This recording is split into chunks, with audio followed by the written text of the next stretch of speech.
నమస్కారం friends, welcome to మంచి మార్గం ఛానల్.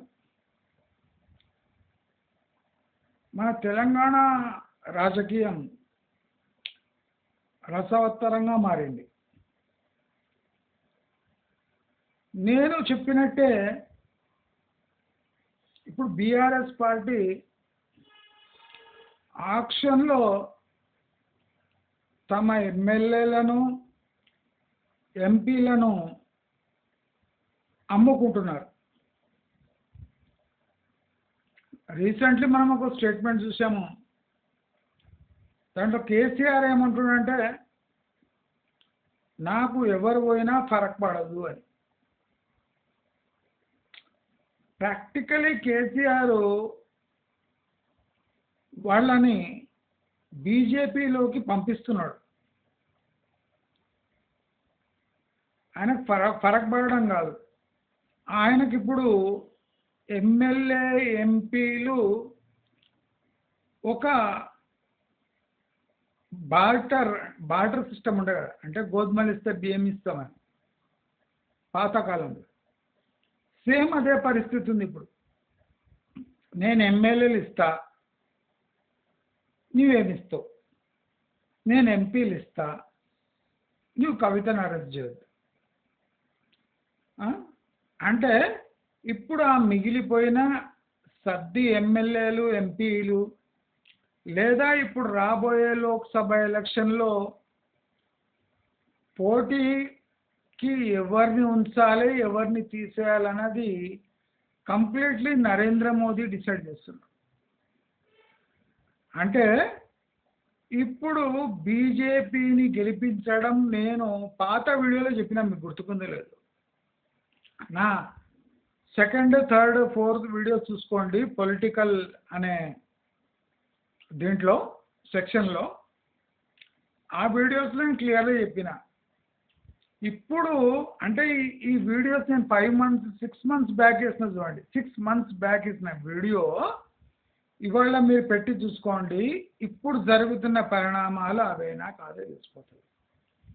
ఇప్పుడు బీజేపీ ఎంపీలు గెలవడానికి బాధ్యత, ఖర్చులు మొత్తం కేసీఆర్దే. ఇప్పుడు మోదీ వచ్చి స్పీచ్లు దంచిపోతాడు, ఖర్చులు మొత్తం బీఆర్ఎస్ఏ భరిస్తుంది. కానీ అరాకొరా మంది దగ్గర డబ్బులు తీసుకొని సీట్లు ఇచ్చేది మాత్రం బీజేపీని. అంటే ఇప్పుడు ఖర్చులు బీఆర్ఎస్వి, సీట్లు బీజేపీవి. అసలు ఈ పరిణామం నేను 6 నెలల ముందే మీకు క్లియర్లీ నా వీడియోస్ చూడొచ్చు. నేను ఒక వీడియో థంబ్నెయిల్లో మన కేసీఆర్ మోదీకి షాలు కప్పుతున్నాడు. నేను క్లియర్లీ చెప్పిన, కేసీఆర్ ఎన్ని డబ్బులు తిన్నాడో దాంట్లో వీళ్ళు 10% కూడా కక్కించలేరు. కాంగ్రెస్ పార్టీ వాళ్ళు 10% కూడా ఆ డబ్బును కక్కిచ్చే పరిస్థితిలో లేరు. ఆ మిగతా డబ్బులు కూడా బహిరంగంగా కాకుండా వాళ్ళని బ్లాక్మెయిల్ చేసి కాంగ్రెస్ వాళ్ళు తీసుకోగలరు తప్ప, ఏ ఎంక్వైరీలు చేసి ఏం చేసినా ఇప్పుడు వాళ్ళు మింగిన డబ్బులు కక్కరు.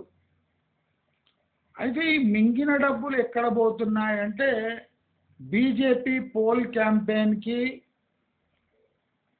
BJP election campaign in other స్టేట్స్కి. అంటే ఎంపీ ఎలక్షన్లో మేజర్ ఫండింగ్ కేసీఆర్ చేయబోతున్నాడు బీజేపీకి. ఇది పరిస్థితి.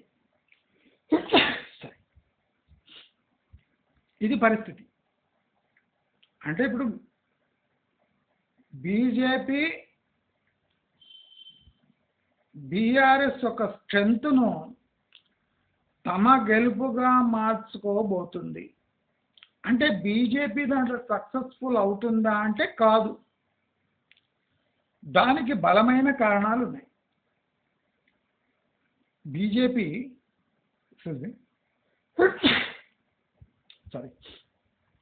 బీజేపీ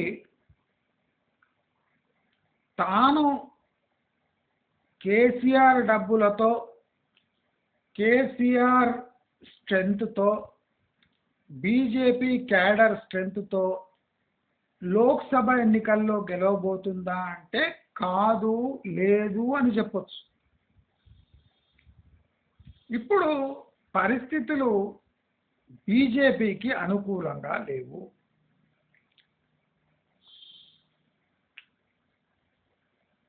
బీజేపీలో తమ క్యాడర్కి కాకుండా, అంటే సంవత్సరాల కొద్దీ బీజేపీ జెండా మోసినోళ్లకు కాకుండా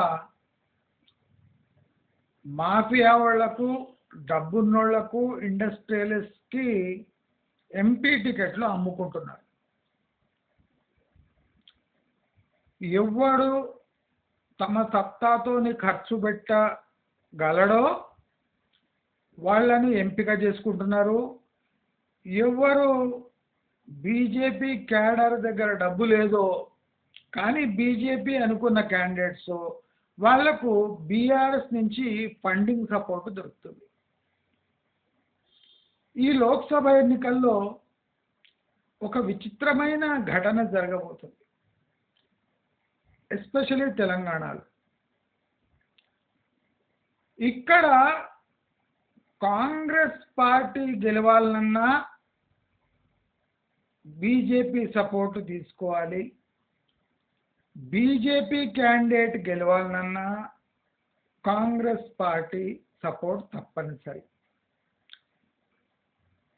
బీజేపీకి కాంగ్రెస్, బీఆర్ఎస్ ఓట్లు కావాలి, కాంగ్రెస్కి బీజేపీ సపోర్ట్ కావాలి. అదే కాకుండా బీఆర్ఎస్ యొక్క స్ట్రెంగ్త్, అంటే ఇప్పుడు బీజేపీ వాళ్ళు బీఆర్ఎస్ని మంచి మంచి క్యాండిడేట్స్ని అంటే తమ వైపు తిప్పుకోవాలనే ప్రయత్నం చేసే ముందే రేవంత్ రెడ్డి తనకు కావాల్సిన ఐటమ్స్ని తీసుకొని ఆ అరాకొర మిగిలిన ఐటమ్స్ బీజేపీ కోసం వదిలేయడానికి సిద్ధమవుతున్నాడు. ఇప్పుడు కాంగ్రెస్కి ఫైట్ చేయాలంటే డబ్బు కన్నా ఎక్కువ ఎమ్మెల్యేలు అవసరం, బీజేపీకి క్యాండిడేట్స్ కన్నా డబ్బు అవసరం. అంటే పరస్పరంగా వ్యతిరేకమైన అవసరాలు ఉన్నాయి ఈ కాంగ్రెస్కి బీజేపీకి. బీజేపీకి డబ్బు అవసరం, కాంగ్రెస్కు ఎమ్మెల్యేలు అవసరం. అందుకోసం ఇద్దరు బీఆర్ఎస్ని నిట్ట నిలువున చీల్చి తమకు కావాల్సిన విధంగా వాడుకుంటున్నారు. ఇది నేను 6 నెలల క్రితం చెప్పిన నా వీడియోస్ చెక్ చేసుకోండి. పాలిటిక్స్ అనే సెక్షన్లో నేను ఈ విషయం క్లియర్ కట్గా 6 నెలల క్రితం చెప్పాను. అది అక్షర సత్యంగా ఇవాళ మీ కళ్ళ ముందు.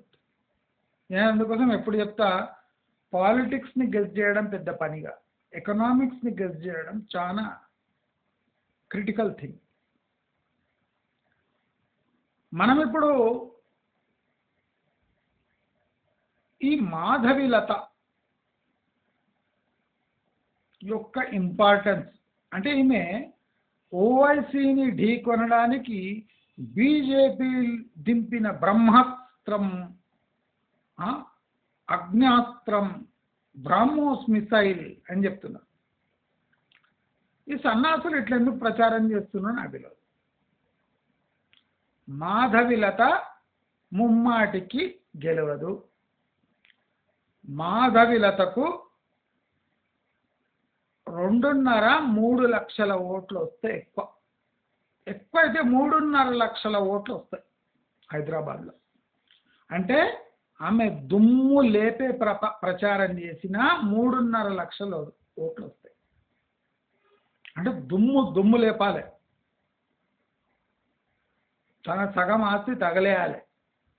అయితే కానీ టోటల్ 18 లక్షల ఓట్లలో బీజేపీకి 3.5 లక్షల ఓట్లు వస్తాయి.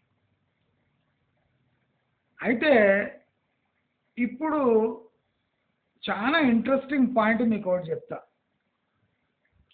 ఇప్పుడు బీజేపీ వాళ్ళు కూడా ఓవైసీ గెలవాలనే కోరుకుంటున్నారు. ఎంత విచిత్రంగా ఉంది చూడండి.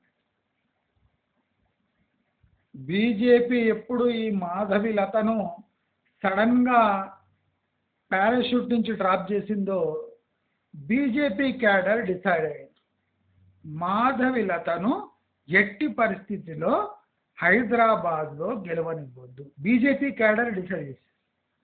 ఇంకేం గెలుస్తుంది ఆమె? 60% of the BJP cadre are against Madhavi Latha. అసలు ఆమె ఫుల్ సపోర్ట్ బీజేపీ తీసుకుంటేనే 3.5 లక్షల ఓట్లు వచ్చేది కష్టం. ఈ 18 లక్షల పై చిలుకు ఉన్న ఓటర్స్ ఉన్న హైదరాబాద్ అనే ఎంపీ స్థానానికి ఈ 3.5 లక్షల ఓట్లు ఎక్కడ సరిపోతాయి? ఇక్కడ మేజర్ ప్రాబ్లం హైదరాబాద్ కాన్స్టిట్యుయెన్సీలో ఏమంటే కాంగ్రెస్ ముస్లిం ఓట్స్ చీల్చలేదు.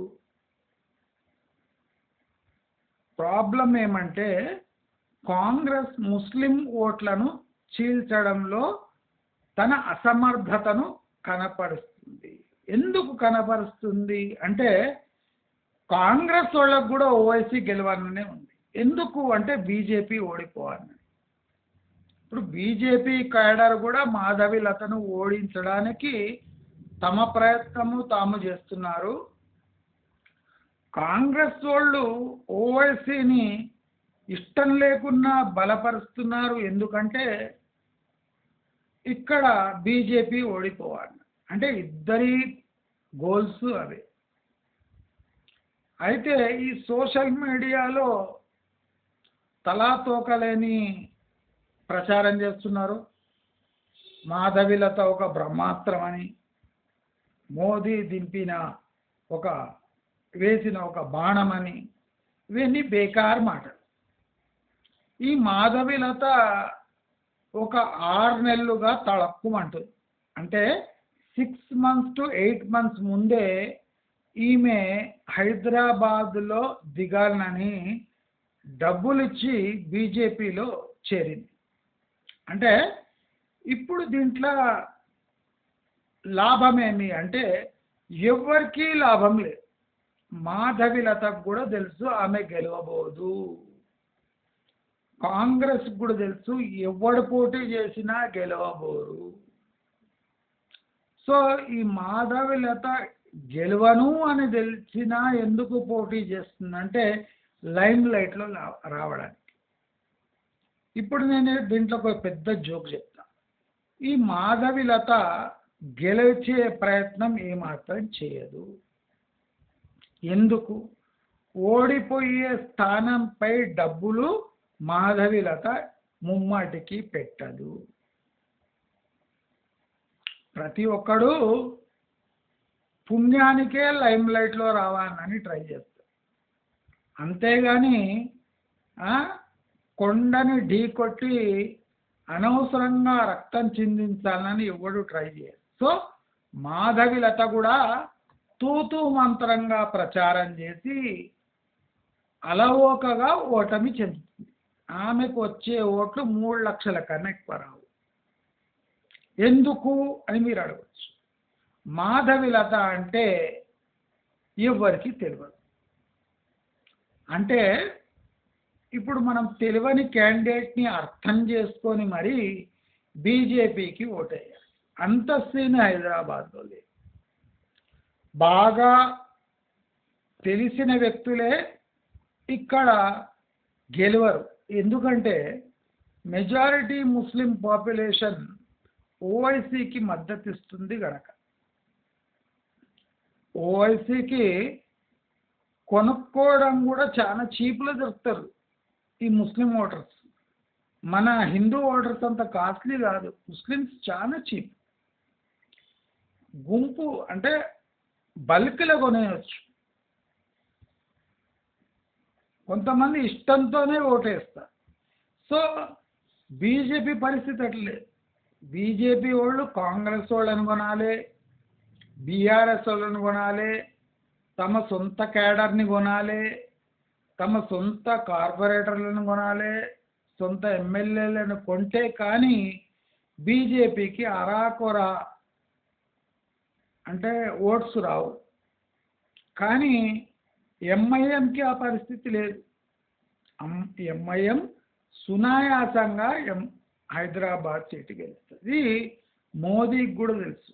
అందుకోసము మాధవిలత లాంటి వీక్ అంటే ఏ పొలిటికల్ బ్యాకింగ్ లేని క్యాండిడేట్ని హైదరాబాద్లో దింపి ఓవైసీ అంటే గెలవడం ఈజీగా చేసింది మోదీని. మనకు అవి తెలియక అడ్డమైన సోషల్ మీడియాను చూసి మాధవిలత ఒక బాణము, ఒక బుల్డోజరు, ఇట్లా అడ్డమైన ప్రచారం చేస్తుంది. మాధవిలత కూడా తాను ఎంత ఖర్చు పెట్టుకోవాలనో పబ్లిసిటీ కోసం అంతే ఖర్చు పెడుతుంది. ఓడిపోవటం ఖాయమని తెలిసినాక ఎవ్వరు డబ్బులు తీసుకుపోయి బంగాళాఘాతంలో కలపడానికి రెడీగా ఉండరు. మనము ఇప్పుడు బీజేపీ పరిస్థితి తెలంగాణలో ఎలా ఉంటుందో క్లియర్ కట్గా తెలుసుకుందాం. ఇప్పుడు బీజేపీలో అసంతృప్తి పీక్లో ఉంది. అంటే వీళ్ళు క్లెయిమ్ చేసుకుంటున్నామంటే 17లో 10 గెలుస్తామని. నేనేమంటా అంటే 17లో మీరు 4 గెలవండి చాలు. ఎక్కువ టార్గెట్ వద్దు మనకు, ఎందుకంటే మీకు అంత సీన్ లేదు. మీరు కష్టపడి పనిచేసే క్యాడర్ని మీరు పక్కకు పెట్టి గ్యాంబ్లింగ్ మాఫియాలు ఇండస్ట్రియలిస్ట్ డబ్బులున్న వాళ్లకు ఎంపీ టికెట్లు ఇస్తే తెలంగాణ వాళ్ళు చూస్తూ ఊరుకోరు. బీజేపీని అసెంబ్లీ ఎలక్షన్లలో ప్రాక్టికల్గా చావు దెబ్బ కొట్టారు. బండి సంజయ్, రఘునందన్ రావు మరియు ఈటెల రాజేందర్ని ఇంటికి పరిమితం చేసి వాళ్ళు ఇది చెప్పకనే చెప్పారు, మీరు ఎక్స్ట్రాలు చేసిందంటే తెలంగాణలో మీ గతి ఇదే అని క్లియర్గా చెప్పారు. అయితే మనము చూస్తే ప్రాక్టికల్గా కిషన్ రెడ్డికి గుద్దల దమ్ము లేదు, బ్రెయిను లేదు, డబ్బు ఖర్చు పెట్టాడు. అంటే ఇప్పుడు చూడండి, కిషన్ రెడ్డికి సేఫ్ సీట్ ఇచ్చారు సికింద్రాబాద్. ఇక్కడ తుర్క పాపులేషన్ తక్కువ. హైదరాబాద్లో మన కిషన్ రెడ్డి కేంద్ర మంత్రి కదా, హైదరాబాద్ స్థానంలో ఎందుకు పోటీ చేస్తలేడు? మోదీకి లెఫ్ట్ హ్యాండ్ కదా, మోదీ కిషన్ రెడ్డి చేతుల ద్వారానే ముడ్డి గడుపుకుంటాడు. అటువంటి ముడ్డి గడుపుకునే చెయ్యి హైదరాబాద్ నుంచి ఎందుకు పోటీ చేస్తలేదు? కిషన్ రెడ్డి హైదరాబాదు ముఖ చిత్రం అంటే ఆయన దాని టోటల్ హైదరాబాద్నే మార్చేస్తా అన్న వ్యక్తి కదా కిషన్ రెడ్డి. మోదీ లెఫ్ట్ హ్యాండ్, మోదీ ముడ్డి గడిగే హ్యాండ్ కిషన్ రెడ్డి. సో ఆ ముడ్డి గడిగే హ్యాండ్ ఇక్కడ వచ్చి పోటీ చేయొచ్చు కదా హైదరాబాద్. ఈ మాధవిలత అటువంటి వీక్ క్యాండిడేట్ని దింపితే బీజేపీకి ఒరిగింది ఏం లేదు, ఓటమి తప్ప. సో ఓడిపోయే స్థానంలో మాధవిలతను పెట్టి సునాయాసంగా గెలిచే స్థానంలో కిషన్ రెడ్డి పోటీ చేస్తారు. కిషన్ రెడ్డిని ప్రాక్టికల్గా చూస్తే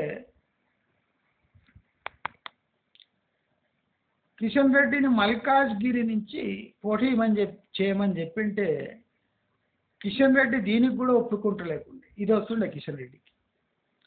అందుకోసం కిషన్ రెడ్డి ఏడ్చి సికింద్రాబాద్ నుంచి పోటీ చేస్తారు. ప్రాక్టికలీ కిషన్ రెడ్డి గుద్దల దమ్ముంటే హైదరాబాద్ నుంచి పోటీ చేయాలి. ఇప్పుడు మాధవీలత కన్నా నువ్వు స్ట్రాంగ్ కదా, మరి నువ్వు ఎందుకు పోటీ చేయవంటే ఓడిపోతావు కనుక. ఓడిపోతే మళ్ళీ కేంద్రీయ మంత్రి పదవి దక్కదు కనుక. అంటే కిషన్ రెడ్డి అంత వీక్ వికెట్ ఉన్నా ఆయన గుద్దల సీకు పెట్టి బీజేపీ వాళ్ళు నిలబెడుతున్నారు. అంటే పీర్ల కింద పెడతారు కదా అట్లా, పీర్ల కట్ట అంటారు కదా అట్లా అట్లా వెనక నిలబెడుతున్నారు. అది పరిస్థితి బీజేపీ. ఇక బీజేపీ పరిస్థితి ఇతర ప్రాంతాల్లో లైక్ మహబూబ్ నగర్, సిద్దిపేట్, వేరే ఏ ప్రాంతంలో ఉన్నా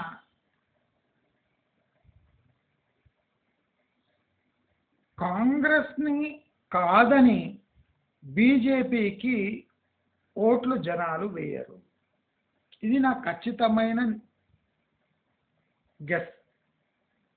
అంటే నా ప్రకారం వీళ్ళు 4 సీట్లు గెలుచుకుంటారు. బాగా కష్టపడి అందరూ కాళ్ళు పట్టుకుంటే 6 సీట్ల కన్నా ఎక్కువ బీజేపీకి జనాలు ఓట్లేయరు.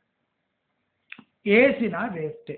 ఎందుకంటే ఈ ఎంపీలు గెలిచిన ఎంపీలు మోదీకి తోడ్పడతాడు లేదా మోదీకి యూస్ఫుల్ తప్ప తెలంగాణకు ఏమాత్రం పనికిరారు. పార్లమెంట్లో మోదీ బిల్స్కి సపోర్ట్ చేయడానికి తప్ప మన తెలంగాణ గెలిచిన బీజేపీ ఎంపీలు దేనికి పనికిరాని సన్నాసులు. కనుక నేను చెప్పేది ఏమంటే మనకు సేఫ్ ఏమంటే ఇప్పుడు కాంగ్రెస్ ఎంపీలను గెలిపించుకోవడం. అంటే ఇప్పుడు కాంగ్రెస్ ఎంపీలు గెలిస్తే మోదీ సపోర్ట్ ఇవ్వరు కదా, ఇవ్వకపోయినా పర్వాలేదు. ఈ బీజేపీ సన్నాసుల ఎంపీలను గెలిపిస్తే ఏ లాభం లేదు. పోయి ఇంకా దళాలీలు దందాలు చేసుకుంటారు తప్ప ఈ ఎంపీలు దేనికి పనికిరారు. ఇంకా బీజేపీ ఎమ్మెల్యేలు పనికొస్తారేమో లోకల్గా డెవలప్మెంట్ చేసుకోవడానికి తప్ప ఈ ఎంపీలు దేనికి పనికిరారు. ఈసారి ధర్మపురి అరవింద్ కానీ అంటే ఈవెన్ ఈటెల రాజేందర్ గెలవడం కూడా మళ్ళీ కష్టమే. దానికి బలమైన కారణాలు.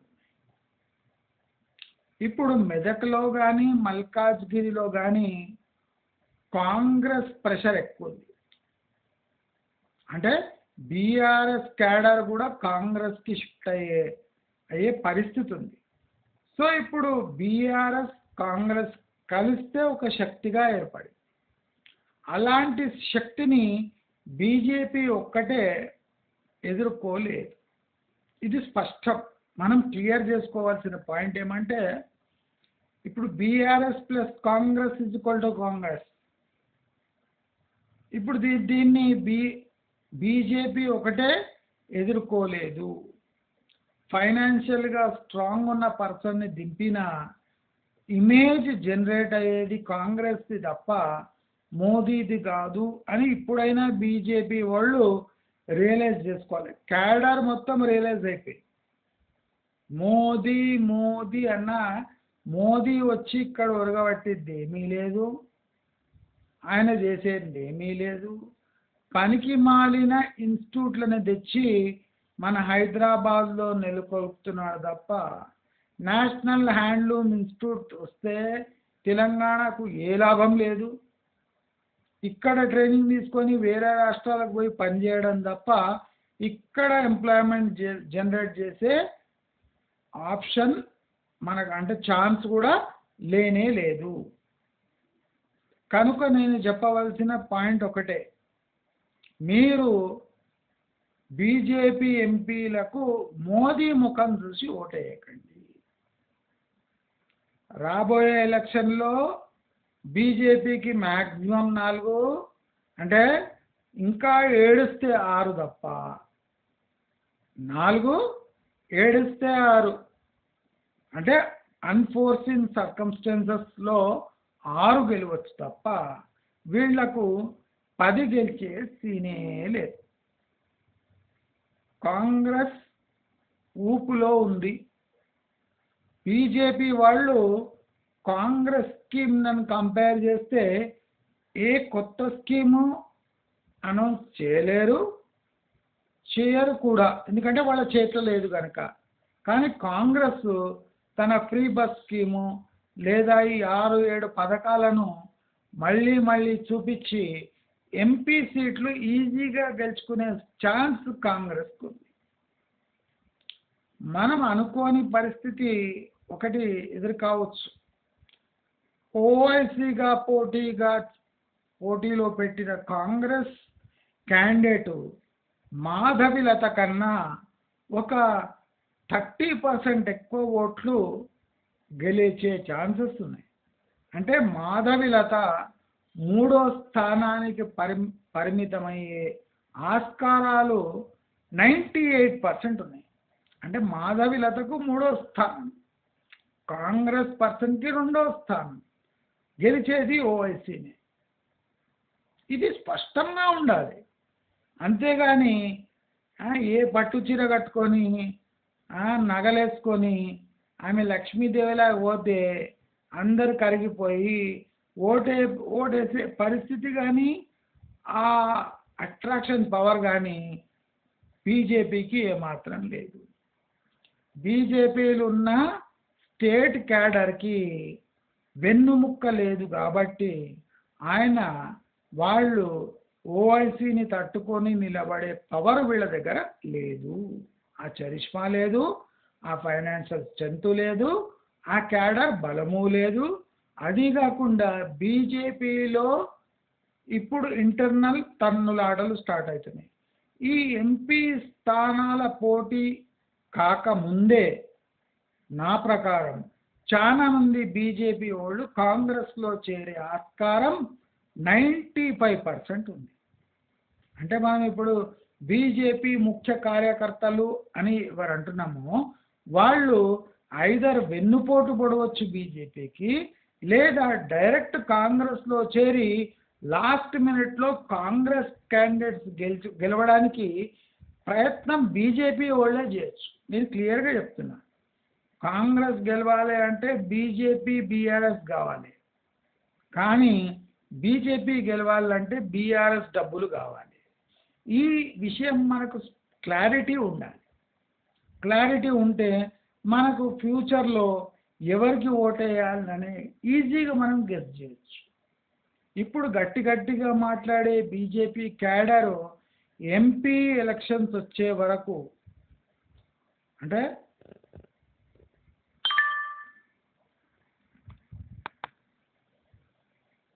పార్లమెంటరీ ఎలక్షన్స్ వచ్చే వరకు బీజేపీతోనే కొనసాగుతారు అని గ్యారంటీ లేదు. మోదీ చరిష్మా నార్త్ ఇండియాలో పనిచేస్తుంది కానీ సౌత్ ఇండియాలో పనిచేయదు. మనము తమిళనాడులో ఏమేమి ఊహించుకుంటున్నామో ఆ ఊహలో ఓన్లీ 10% సక్సెసే బీజేపీ సాధించగలదు. బీజేపీకి వెస్ట్ బెంగాల్ అనేది ఒక మంచి పరిణామం. మనకు ఎగ్జాంపుల్, వెస్ట్ బెంగాల్లో ఊపు మీద ఉన్నప్పుడు కొన్ని సీట్లు బీజేపీ గెలుచుకుంది, కానీ నిలబెట్టుకోలేకపోయింది. ఎందుకంటే బీజేపీ వ్యతిరేక పవనాలు కింది నుంచి బాగా వీస్తూ ఉంటాయి. పైన బీజేపీ పవనాలు వీచినా అవి ఎక్కువసేపు నిలబడలేవు. కాబట్టి సో మనం ఒక పాయింట్ క్లియర్గా ఉండాలి. బీజేపీకి కర్ణాటకలో అరాకొర, తెలంగాణలో నేను చెప్పిన సీట్లు, ఆంధ్రప్రదేశ్లో చంద్రబాబు బూటు నాకితే తప్ప బీజేపీకి 1 లేదా 2 సీట్లు రావు. అంటే చంద్రబాబు నాయుడు బూట్లు నాకితే తప్ప బీజేపీ గెలవదు. ఇప్పుడు ఆంధ్రప్రదేశ్లో కాంగ్రెస్ కూడా బలపడింది కనుక ఇప్పుడు బీజేపీకి ఛాన్సెస్ కూడా చాలా తక్కువైపోయింది. ఎక్కడైనా గ్యాప్ ఉంటే అది కాంగ్రెస్ ఫిల్ చేస్తుంది, కానీ బీజేపీకి పడి ఎవ్వరు ఆంధ్రప్రదేశ్లో ఓట్లు వేయరు. సో మనకు క్లియర్ కట్గా పిక్చర్ కనిపిస్తుంది. అబ్కీ బార్ 400 పార్ అనేది బీజేపీ ఫిగర్ కాదు, అది బీజేపీ మిత్రపక్షాల సహకారంతో వచ్చే ఫిగర్. ఇది మోదీ చరిష్మాతో వచ్చే ఫిగర్ కాదు, ఇది లోకల్ లీడర్స్ చరిష్మాతో వచ్చే ఫిగర్. సో మనమందరము హైదరాబాద్ తెలంగాణ గురించి స్పష్టంగా ఉండాలి. ఇక్కడ బీజేపీకి ఒరిగేవి 4 సీట్లే, అది కష్టం మీద దండం పెట్టి కాళ్ళు పట్టుకుంటే 6 సీట్లు. అంటే ఇప్పుడు మీరు లెక్క ఎట్లా వేసుకోవాలంటే బీజేపీకి 2 నుంచి 4 సీట్లు, 7 నుంచి 10 సీట్లు కాదు, 2 నుంచి 4 సీట్లు. పరిణామాలు ఏదన్నా తికమక అయితే మ్యాక్సిమం 6 సీట్లు, మ్యాక్సిమం. తప్ప బీజేపీకి సౌత్ ఇండియాలో ఇప్పుడు ఈ పరిస్థితిలో ఒరిగేది ఏమీ లేదు.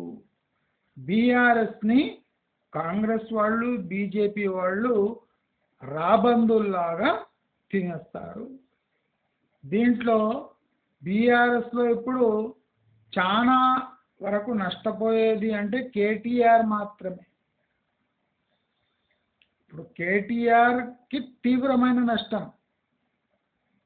ఇప్పుడు బెయిల్ మీద మన కవిత బయటకు వస్తుంది, నో ప్రాబ్లం. మోదీ ఉండే వరకు కవితకు బెయిల్ వస్తుంది, జగన్ లాగానే బయట తిరుగుతూ ఉంటుంది కవిత, డోంట్ వరీ. కొన్ని రోజులు ఉంటుంది జైల్లో ఎలక్షన్ వరకు. ఎలక్షన్ తర్వాత మోదీనే బెయిల్ ఇప్పించి కవితను బయటకు తీసుకురావడం మోదీ పని. ఎందుకంటే సొమ్ము కేసీఆర్ది తిన్నాడు కాబట్టి. సో ఇప్పుడు తీవ్రంగా నష్టపోయేది పొలిటికలీ కేటీఆర్. మనం ఈ విషయాలు చాలా స్పష్టంగా ఉండాలి. 10 రకాల ఇన్ఫర్మేషన్ ఇని కూడా మన టైం వేస్ట్ తప్ప ఏం కాదు. సో హైదరాబాద్ ఎంపీ స్థానానికి పోటీ లేనే లేదు. సోషల్ మీడియాలో జరిగే ప్రచారము అబద్ధపు డబ్బులు ఇచ్చి చేపించుకునే ప్రచారం తప్ప దీంట్లో పస ఏమాత్రం లేదు అని తెలియజేస్తూ మీరంతా రైట్ డిసిషన్ వైపు మొగ్గు చూపుతారు. మీ డబ్బులు బ్రెయిన్ వృధా చేసుకోకుండా ఓవైసీని తన పాలు తనకిచ్చేస్తే మనం వేరే విషయాల గురించి ఆలోచించడం చాలా మంచిది. ఎందుకంటే బీజేపీ గెలవకుండానే అందరి బుర్రలు పాడు చేసే పని చేస్తుంది. గెలవని స్థానానికి హైప్ క్రియేట్ చేసి అనవసరంగా జనాల టైం వృధా చేసేదే బీజేపీ పని. ఇది గమనించి అందరూ తగు జాగ్రత్తలు తీసుకుంటారని ఆశిస్తూ నమస్కారం.